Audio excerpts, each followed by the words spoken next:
Gulf तजिए में मैं बातचीत करूंगा चीन की कम्युनिस्ट पार्टी के उन रवैयों के हवाले से जो रवैये अब पूरी दुनिया में मुस्तरद किए जा चुके हैं, जो रवैये पूरी दुनिया में रिजेक्ट हो चुके हैं। जब मैं पूरी दुनिया की बात करता हूं तो मेरी मुराद खुद चीन के लोग भी हैं। चीन के लोग भी चीन की कम्युनिस्ट पार्टी की इन हरकतों से अब उकता चुके हैं। इसकी एक मिसाल हांगकांग के प्रोटेस्ट है। हांगकांग जो चीन का हिस्सा भी है और चीन का हिस्सा नहीं भी रहना चाहता, इस कम्युनिस्ट पार्टी के रवैयों की वजह से वो ये बता रहे हैं कि वो चीन की इन हरकतों से खुश नहीं है। यही हाल ताइवान का है, यही हाल वियतनाम का है, यही हाल साउथ कोरिया का है, उस पूरे रीजन का यही हाल है कि जितनी सीनो नेशंस हैं वो भी चाइना की किसी किस्म की बालादस्ती नहीं चाहते, क्योंकि चाइना की बालादस्ती का मतलब है कम्युनिस्ट पार्टी ऑफ चाइना की बालादस्ती। अभी हाल ही में चीन ने जिस तरह भारत के नौजवानों को लद्दाख की LAC पर बेदर्दी और कावड़ तरीके से मारा है, डॉज करके, बैक स्टैबिंग करके मारा है, उसके बाद भारत में भी वो हिंदी चीनी भाई भाई का जो एक नारा था उसका मुकम्मल तौर पर जनाजा निकल चुका है। अब कोई सूरत नहीं है कि भारतीय अवाम, भारतीय जनता चीन की कम्युनिस्ट पार्टी और चीन की रजीम पर 1% भी ट्रस्ट कर सके। इससे पहले कि मैं आज प्राइम मिनिस्टर नरेंद्र मोदी की ऑल पार्टीज मीटिंग का अहवाल आपके साथ शेयर करूं, मैं ये बताना चाहता हूं कि आज के मेरे शो में एपॉक टाइम और NTTV जो अमेरिका में मीडिया आउटलेट्स हैं, उन चीनी बहन भाइयों के हैं जो अपनी ही चीनी कम्युनिस्ट पार्टी से तंग आए हुए हैं, उनकी मैं स्पेशल न्यूज रिपोर्ट्स आपके साथ शेयर करूंगा। इससे पहले मैं बातचीत शुरू करता हूं भारत में होने वाली ऑल पार्टीज कॉन्फ्रेंस जो प्राइम मिनिस्टर नरेंद्र मोदी ने वर्चुअल मीडिया पर की, और इस कॉन्फ्रेंस में उन्होंने खुलकर कहा कि वो किसी सूरत भी चीन की इन्वेजन को ना कबूल करेंगे, चाहे वो 1 इंच की इन्वेजन हो। और उन्होंने ये वाजे भी किया अपने इस वीडियो क्लिप में कि ये अफवाहें, ये रूमर्स मुकम्मल तौर पर गलत हैं कि चीन भारत की टेरिटरी में घुस आया था। उन्होंने आज की ऑल पार्टीज कॉन्फ्रेंस से बात करते हुए ये बात खुलकर कही। न वहां कोई हमारी सीमा में घुस आया है, न ही कोई घुसा हुआ है,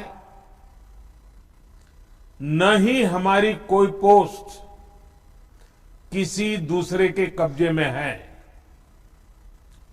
लद्दाख में हमारे 20 जाबाज शहीद हुए, लेकिन जिन्होंने भारत माता की तरफ आंख उठाकर देखा था, उन्हें वो सबक सिखा कर गए। उनका ये शौर्य, ये बलिदान हमेशा हर भारतीय के मन में अमिट रहेगा।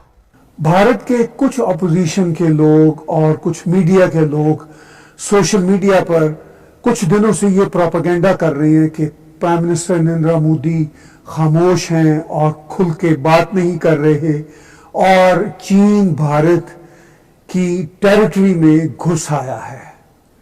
प्राइम मिनिस्टर नरेंद्र मोदी ने उस ब्रूटल एक्शन पर जो चीन की फौज ने, कम्युनिस्ट पार्टी ऑफ चाइना की फौज ने भारत के फौजियों पर किया, उसके बाद कुछ घंटे खामोशी रखी, क्योंकि वो फौज से पूरी इंफॉर्मेशन ले रहे थे। जब उन्हें तमाम कंफर्म्ड इंफॉर्मेशन आ गई तो उन्होंने कुछ घंटों बाद ही कौम को बता दिया था कि चीन का ये रवैया नाकाबिले कबूल है और भारत इसका भरपूर तौर से जवाब देगा। फिर उन्होंने भारतीय ऑपोजिशन पार्टियों को और तमाम पॉलिटिकल पार्टीज को एक वर्चुअल मीटिंग के लिए बुलाया और उसमें उन्होंने ये खुलकर कहा कि भारत की जो कैपेबिलिटीज हैं अपने किसी भी दुश्मन से निपटने के लिए वो बहुत बढ़ चुकी हैं।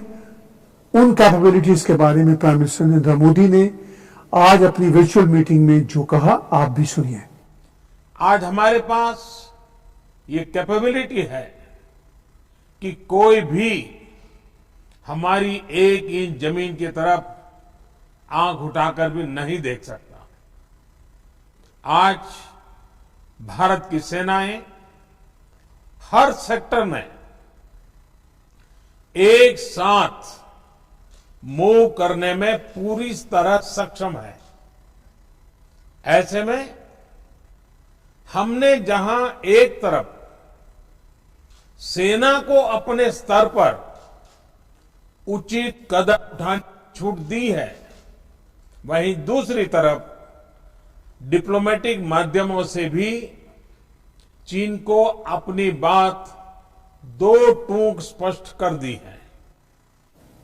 प्राइम मिनिस्टर नरेंद्र मोदी ने आज ऑल ऑपोजिशन पार्टी से बातचीत करते हुए ये भी वाजे किया कि भारत बुनियादी तौर पर पीस चाहता है इस दुनिया में भी और अपने रीजन में भी, मगर उन्होंने ये बात खुलकर कही कि इसका मतलब ये हरगिज ना लिया जाए कि भारत कंप्रोमाइज करेगा अपने पीस के एजेंडे की खातिर अपनी सोवरेनिटी को। और ये बात उन्होंने ऑल पार्टी से खिताब करते हुए यूं कही। साथियों, राष्ट्रहित, देशवासियों का हित हमेशा हम सभी की सर्वोच्च प्राथमिकता रही है। चाहे ट्रेड हो, कनेक्टिविटी हो, काउंटर टेररिज्म हो, भारत ने कभी किसी बाहरी दबाव को स्वीकार नहीं किया है। राष्ट्रीय सुरक्षा के लिए जो भी जरूरी कार्य है, जो भी जरूरी इंफ्रास्ट्रक्चर का निर्माण है, उसे इसी तरह तेज गति से आगे भी किया जाता रहेगा। इस मौका पर प्राइम मिनिस्टर नरेंद्र मोदी ने ये बात भी वाजे की कि आफ्टर ऑल चीन क्यों इस तरह की हरकतें कर रहा है। उनका ये कहना था कि बहुत लंबे समय से इस बॉर्डर कॉरिडोर में भारत की तरफ से बहुत ज्यादा इंफ्रास्ट्रक्चर नहीं था, बहुत ज्यादा निगरानी नहीं की जा रही थी। जब से उनकी पहली सरकार बनी थी तब से इंफ्रास्ट्रक्चर के बनने का काम भी तेज रफ्तारी से शुरू हुआ और उसके साथ साथ निगरानी का काम भी शुरू हुआ। तो चीन को तब से ये बात खटक रही थी और इसी इंफ्रास्ट्रक्चर की वजह से चीन इस पेशरफ्त को रोकना भी चाहता है और भारत की कैपेबिलिटीज भी मजीद बढ़ गई हैं कि वो अब चीन के किसी किस्म के मदाखलती रवैये को रोक सके। अपनी तकरीर में प्राइम मिनिस्टर नरेंद्र मोदी ने ये बात इन शब्दों में कही। नए बने हुए इंफ्रास्ट्रक्चर की वजह से खासकर एलएसी में अब हमारी पेट्रोलिंग की कैपेसिटी भी बढ़ गई है। पेट्रोलिंग बढ़ने की वजह से अब सतर्कता बढ़ी है और एलएसी पर हो रही गतिविधियों के बारे में भी समय पर पता चल रहा है। जिन क्षेत्रों पर पहले बहुत नजर नहीं रहती थी, अब वहां भी हमारे जवान अच्छी तरह से मॉनिटर कर पा रहे हैं, रिस्पॉन्ड भी कर पा रहे हैं। अब तक जिनको कोई पूछता नहीं था, कोई रोकता टोकता नहीं था, अब हमारे जवान डगर डगर पर उन्हें रोकते हैं, उन्हें टोकते हैं।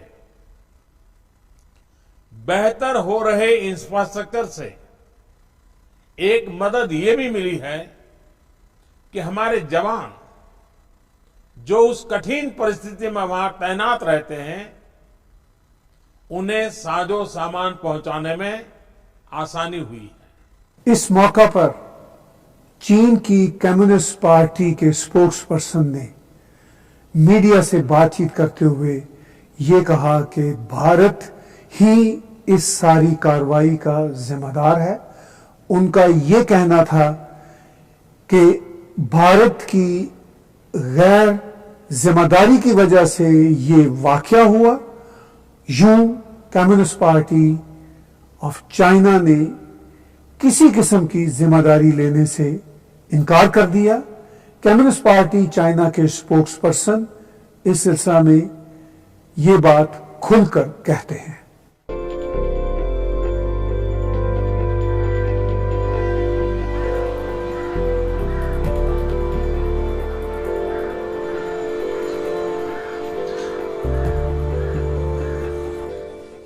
After the serious incident happened in the west section of the China-India boundary, which is in the Galwan Valley, there have been demonstrations against China in India, and people are boycotting Chinese products.